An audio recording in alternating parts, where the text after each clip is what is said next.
우크라이나의 가장 강력한 후원자 중 하나였던 폴란드가 더 이상 우크라이나에 무기를 공급하지 않겠다라는 소식이 전해졌습니다. 이 때문에 그렇다면 그 빈 공간에 우리 K기업이 조금 들어갈 수 있지 않을까 하는 반사수의 기대감도 있지만 다른 한편에서는 이 폴란드와 함께 우리 K방산 업체들은 지난해 7월 그리고 10월 이렇게 두 차례 K 공급 업체에 대한 큰 계약 체결을 한 바 있습니다. 이렇게 상관관계가 얽혀있기 때문에 단순하게 판단하기가 참 어려운데요.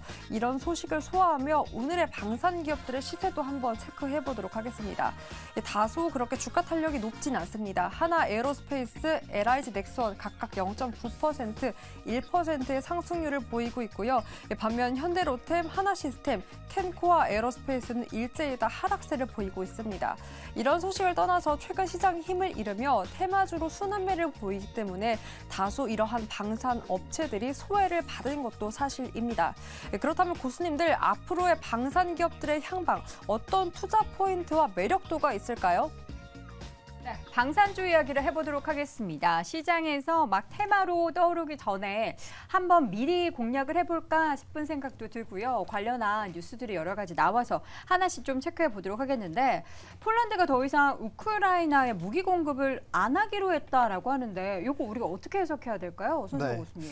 현재로서는 여기를 두고 우리한테 이게 악재다 호재다 이렇게 해석할 수는 없는 상황인 게 일단 폴란드 총리가 다소 좀 과격한 발언을 내뱉었고 거기에 대해서 지금 미국과 폴란드 그 두다 대통령이 좀 수습을 하는 그런 국면에 있어요.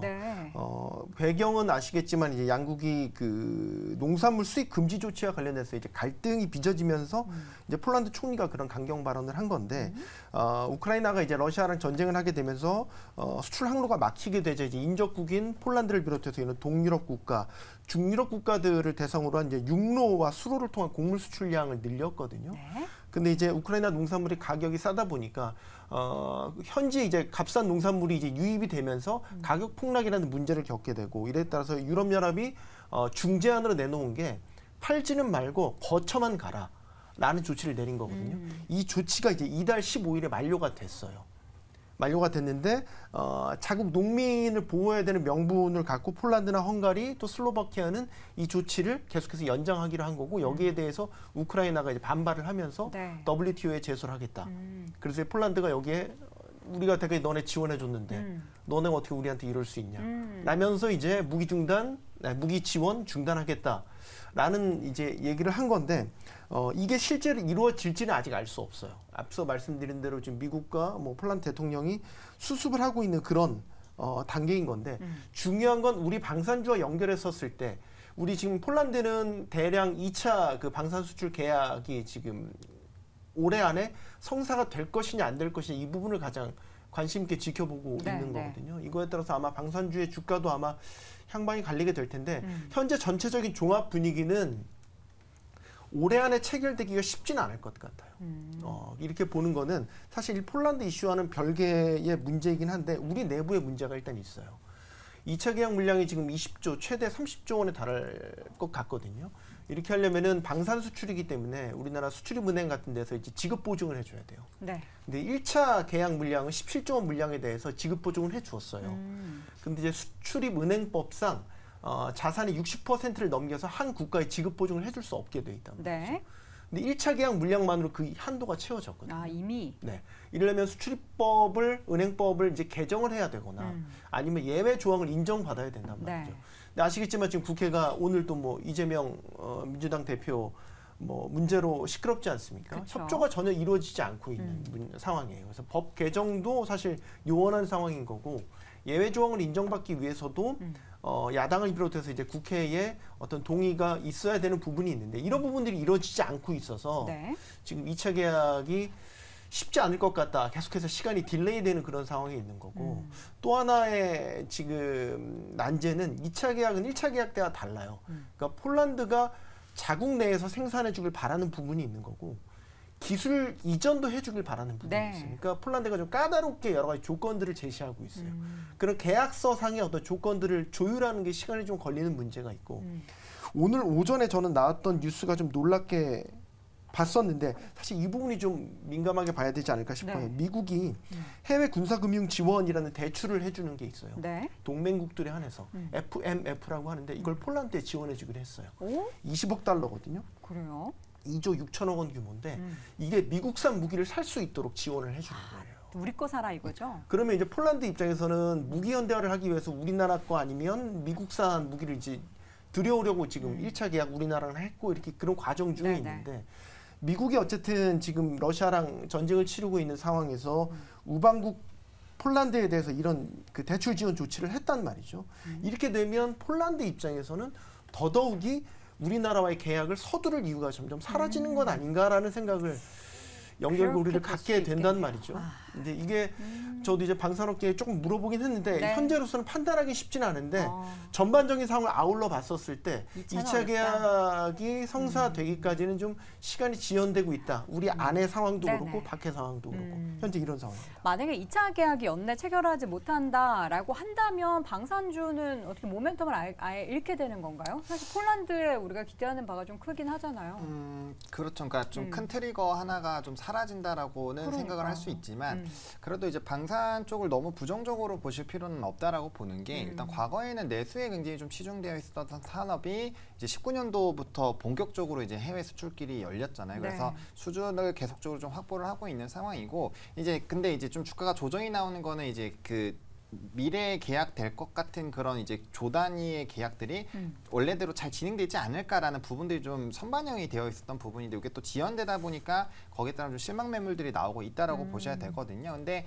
어쨌든 이 지금 전쟁이라는 게 일어난 상황이고 이게 전쟁이 끝나더라도 방위 산업에 대한 이런 뭐 자금이라든지 이런 것들은 계속적으로 좀 어쨌든 국방을 늘려놔야 안전이 유지가 된다라는 관점으로 좀 대응이 되기 때문에 거기에 따른 정책 자금들은 조금씩 늘어날 확률이 있거든요. 그럼 거기에 따른 뭐 한동안의 수주에 대한 긍정적인 모멘텀들은 유지가 될 확률이 있기 때문에 네. 수출적인 부분에서 늘어나는 그런 국면으로 본다라고 한다면 충분히 나쁠 건 없다. 대신에 이제 앞서 말씀드린 것처럼 이렇게 큰 계약들이 연쇄적으로 진행이 되면 될수록 사실상 수주 모멘텀도 더 크게 쌓이고 이게 빵빵 터지는데 네. 그 이슈 자체가 좀 공백기가 있기 때문에 거기에 따른 시장에서 좀 관심을 못 받는 왜냐하면 최근에는 시장에서 뭐 글로벌적으로 뭔가 큰 이슈가 있는 쪽이나 아니면 좀 시장에서 많이 기사화가 되는 쪽에 수급이 많이 쏠리잖아요. 그쵸. 근데 그런 시장의 분위기와는 조금은 괴리가 떨어져 있기 때문에 그런 부분들이 좀 최근에 방산주들을 좀 쉬게 만드는 요인이지 않나라고 생각하고 있습니다. 앞서서 이제 폴란드가 우크라이나에 무기 공급을 하지 않겠다. 그리고 폴란드 무기 수출 2차 계약이 연내 어렵다. 이런 뭔가 어떻게 보면은 이제 부정적인 이슈들이 방산주의 주가를 누를 그런 영향을 줄 것 같기는 한데. 저는 그 방산주는 항상 방산 계약이라는 것 자체는 대단히 많은 정치외교적 변수들이 다 둘러싸여 있기 때문에 그렇죠. 제때 되는 계약은 거의 없어요. 사실 되게 그 계약 직전까지 갔다가도 무위로 돌아가는 경우도 많고요. 그러면 오히려 여기에 대해서 그냥 큰 그러니까 리스크라고 그렇죠. 생각 안 할 수도 있는 거네요. 이렇게 떨어지는 무슨 긴급한 이슈를 무슨 이 계약이 다 물 건너간 것처럼 생각하실 필요가 없단 말이에요. 원래 의례적으로 다 이런 방산 계약에는 항상 그랬다. 이런저런 변수들이 계속해서 작용 반작용을 하기 때문에 네네. 좀 긴 관점에서 보셔야 되는데 저는 이제 그 최근에 김정은 위원장이랑 그 러시아 그 대통령이 만나면서 여러 가지 이제 설왕설래들이 나오잖아요. 전쟁이 장기화될 수 있다라는 국면에서 이거 방산주들을 봐야 되지 않을까 싶고. 전쟁 장기화. 네. 그리고 어쨌든 폴란드 같이 나토 동맹국이 우리 무기 체계를 도입하기 시작했다는 거는 거기에 우리 방산 업계에 굉장한 청신호예요. 네. 그러니까 긴 호흡으로 이걸 항상 보셔야지 단기에 어떤 이슈가 터졌다고 해서 이걸 꼭 악재 나쁘게만 끝났다 보지 이렇게 말아라. 생각하실 필요는 전혀 없다라는 거죠. 알겠습니다. 어떻게 보십니까? 일단 뭐 세 가지 말씀드리고 싶은데요. 첫 번째, 뭐 폴란드가 수출 안 한다고 해서 그럼 우리가 우크라이나랑 직접 계약할 수 있느냐? 그건 아니죠. 네, 불가능에 가깝습니다. 네. 왜냐하면 그러면 우리 러시아에 살고 있는 우리 교민들은 어떻게 할 것이며, 그럼요. 또 러시아와의 관계는 또 어떻게 할 것이며 네. 굉장히 복잡하다는 문제가 있기 때문에 우리가 우크라이나랑 직접 할 수 없다라는 거 일단 첫 번째고요. 두 번째로는 장기적으로는 지금 현재 우리가 봐야 되는 건 뭐 전 세계적인 분쟁의 증가와 더불어서 그동안 이 방산에 투자하지 않았던 국가들이 방산에 투자하고 있다. 네. 그런데 어떤 시스템으로 할 거냐? 러시아 걸로 할 거냐, 미국 걸로 할 거냐의 어떤 그런 그 중국 걸로 할 거냐의 그 선택이 이루어져 있는 거잖아요. 근데 러시아와 중국과 뭐 친하고 싶은 국가들은 뭐 그들 국가 걸 선택할 수 있겠지만 대부분의 우리가 아는 자유민주주의 국가라면 미국 걸 선택하겠죠. 그러면 미국 거 시스템 내에서 호환이 가능하면서 가격이 매력적인 쪽 한국밖에 없다. 그다음에 생산해 내고 있는 생산량이나 생산 품질로도 봤을 때도 대안이 없다. 그러면 뭐 단기적인 이슈에 따라서 주가의 등락은 당연히 있겠지만 방향은 바뀌지 않는다라고 판단해 봐야 될 것 같고요. 네. 그다음에 아까 이제 미국에서 금융 지원한다고 했는데 여기에 이제 폴란드가 뭐 어떤 조치를 할지 모르겠지만 저는 뭐 가능성 없다라고 보는 게 일단 뭐 관련주들의 주가도 굉장히 밋밋하고요. 뭐 로키드 마틴을 포함한 주가의 움직임이 연중 저점 수준이라는 점에서 별로 큰 의미를 부여하기가 어렵다라고 판단하고 있고 또 하나 중요한 것은 미국이 얼마나 뭐 좋은 국가입니까? 전혀 안 좋은 국가거든요. 계약상에 있어서는. 무기만 열심히 팔고 기술은 전혀 안 나눠주고 그다음에 자신들의 이속만 차리는 국가이기 때문에 국제 관계상에서 보면은 그런 차원에서 봤을 때 미국이 돈 좀 빌려준다고 미국 무기를 대뜸 산다면 뭐 폴란드도 이제부터는 꼭 끼는 거죠? 네, 뭐 코도 깨게 되는 그런 상황이니까 아마도 폴란드는 그걸 레버리지 삼아서 우리한테 뭐 현지 생산을 늘려줘라. 그다음에 뭐 기술을 좀 더 뭐 줘라.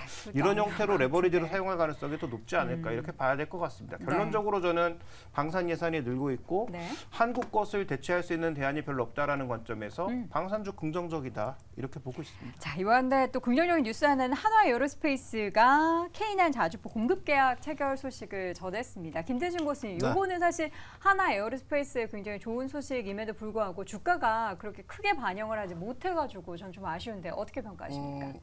방산주하고 원전주는 정책주죠. 정부 내에서 꾸준하게 이제 가격이 움직일 것으로 판단되고 있고요. 다만 여기에 이제 추가적으로 한화 에어로스페이스 오늘 재료가 나왔습니다. 1,700억 정도 수주 관련 뉴스죠. 그러니까 뉴스에 대한 재료를 판단할 때 이 한화 에어로스페이스가 과연 분기당 또 연간 단위 매출이 얼마인지를 한번 판단해 봐야 될 겁니다. 얼마죠? 분기당 2조 원 정도의 매출을 달성합니다. 되게 미미하네요. 굉장히 작죠. 그래서 주가 영향력이 크지 않다라고 이 뉴스에 대한 해석을 하는 게 맞을 것 같습니다. 알겠습니다. 자, 방산주 관련해서 쭉 이야기 나눠봤는데 이런 악재가 쏟아질 때 그리고 주가가 오히려 조정을 받을 때 관련한 시장이 계속해서 성장하고 우리나라 기술력에 있어서 K방산이 인정받고 있다는 걸 생각하면은 계속해서 좀 긍정적으로 바라볼 필요도 있을 것 같습니다. 네 분의 의견 다시 한번 정리해드릴게요. 김대중 고수, 지금은 기관화 과정이다. 손성호 고수는 폴란드 2차 방산 계약은 시점이 미뤄질 것이다. 김종효 고수, 방산 예산이 핵심 포인트다. 하창환 고수는 전쟁 끝나도 방위자금 한동안 유지될 것이다. 라고 의견 주셨습니다. 네, 이어지는 오늘 장탑5 2위 주제 확인해 보시죠.